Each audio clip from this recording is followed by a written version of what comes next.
I'm frequently asked by patients when they should pursue IVF, who candidates are for IVF, and what is IVF. And IVF stands for in vitro fertilization. And so technically IVF, in vitro fertilization, stands for or means getting eggs and sperm together outside the body and fertilizing in our laboratory. That's in vitro fertilization, fertilization outside the body. Typically fertilization, of course, is inside the body of eggs and sperm. We call that in vivo fertilization. So IVF is technically eggs and sperm together forming embryos in the lab. Candidates for IVF classically have included women who have had problems inside their pelvis or with their fallopian tubes. We call that pelvic or tubal factor infertility. And typically it's been a consequence of prior pelvic infections or pelvic surgeries where a lot of scar tissue develops inside.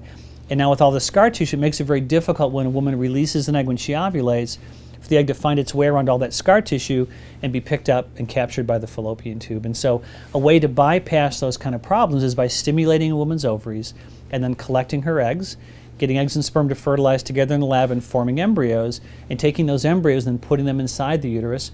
Again, we bypass the fallopian tubes and pelvis, put the embryos directly in the uterus, and hopefully allow them to implant or attach and achieve a pregnancy. So even though IVF stands for in vitro fertilization, we consider IVF now the name of the entire process of going through ovarian stimulation, egg retrieval, embryo creation, and embryo transfer, and hopefully conception.